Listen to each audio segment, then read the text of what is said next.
ਅੱਜ ਮੈਂ ਤੁਹਾਨੂੰ ਜਿਹੜੀ ਆਪਣੀ ਨਜ਼ਮ ਸੁਣਾਉਣ ਲੱਗਾ ਇਹ 2008 ਦੇ ਵਿੱਚ ਲਿਖੀ ਸੀ ਔਰ ਬਹੁਤ ਦੋ ਚਾਰ ਪਰਚਿਆਂ ਦੇ ਵਿੱਚ ਇਹ ਛਪੀ ਵੀ ਸੀ। ਇਹ ਨਜ਼ਮ ਆਟੇ ਦੇ ਬਾਰੇ ਵੀ ਜਿਹੜਾ ਅੱਜ ਬਹੁਤ ਰੌਲਾ ਹੈ ਤੇ ਲੱਭਦਾ ਨਹੀਂ ਪਿਆ। ਉਦੋਂ ਆ 2008 ਵਿੱਚ ਬਾਬਾ ਨਜ਼ਮੀ ਨੇ ਤੁਹਾਡੇ ਨੇ ਕੀ ਆਖਿਆ ਸੀ ਉਹ ਜ਼ਰਾ ਸੁਣੋ ਕਿ ਆਟਾ ਲੱਭਦੇ ਰੁਲ ਗਏ ਰੱਬਾ, ਆਟਾ ਲੱਭਦੇ ਰੁਲ ਗਏ ਰੱਬਾ, ਕਰਦਾ ਰਸਤਾ ਭੁੱਲ ਗਏ ਰੱਬਾ, ਆਟਾ ਲੱਭਦੇ ਰੁਲ ਗਏ ਰੱਬਾ। ਤੇ ਆਟੇ ਸਾਨੂੰ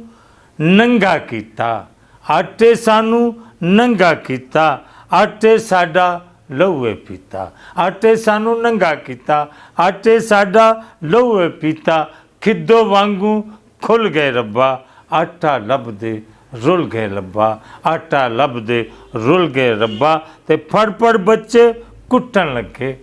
ਫੜ ਫੜ ਬੱਚੇ ਕੁੱਟਣ ਲੱਗੇ, ਹੱਥੀਂ ਸੰਗੀਆਂ ਕੁੱਟਣ ਲੱਗੇ, ਫੜ ਫੜ ਬੱਚੇ ਕੁੱਟਣ ਲੱਗੇ, ਹੱਥੀਂ ਸੰਗੀਆਂ ਕੁੱਟਣ ਲੱਗੇ, ਭੁੱਖ ਦੇ ਝੱਖੜ ਚੁੱਲ ਗਏ ਰੱਬਾ, ਆਟਾ ਲੱਭਦੇ ਰੁਲ ਗਏ ਰੱਬਾ, ਆਟਾ ਲੱਭਦੇ ਰੁਲ ਗਏ ਰੱਬਾ। ਆਟਾ ਲੱਭਦੇ ਮਰ ਨਾ ਜਾਈਏ,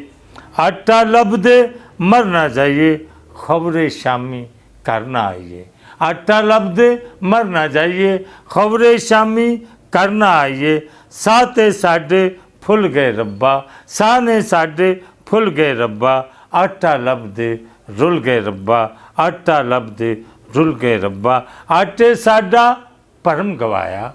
ਆਟੇ ਸਾਡਾ ਭਰਮ ਗਵਾਇਆ, ਆਟੇ ਮੰਗਨ ਹਾਰ ਬਣਾਇਆ, ਆਟੇ ਸਾਡਾ ਭਰਮ ਗਵਾਇਆ, ਆਟੇ ਮੰਗਨ ਹਾਰ ਬਣਾਇਆ, ਕੱਖਾਂ ਵਾਂਗੂ ਤੁਲ ਗਏ, ਕੱਖਾਂ ਸਾਵੀਂ ਤੁਲ ਗਏ ਰੱਬਾ, ਆਟਾ ਲੱਭਦੇ ਰੁਲ ਗਏ ਰੱਬਾ। ਆਟਾ ਆਟਾ ਕਰਦੇ ਫਿਰਦੇ, ਆਟਾ ਆਟਾ ਕਰਦੇ ਫਿਰਦੇ, ਹੋ ਕੇ ਹਾਵਾਂ ਭਰਦੇ ਫਿਰਦੇ, ਆਟਾ ਆਟਾ ਕਰਦੇ ਫਿਰਦੇ, ਹੋ ਕੇ ਹਾਵਾਂ, ਹੋ ਕੇ ਹਾਵਾਂ ਭਰਦੇ ਫਿਰਦੇ, ਸਾਰੇ ਹੰਝੂ ਡੁੱਲ ਗਏ ਰੱਬਾ, ਆਟਾ ਲੱਭਦੇ ਰੁਲ ਗਏ ਰੱਬਾ, ਆਟਾ ਲੱਭਦੇ ਰੁਲ ਗਏ।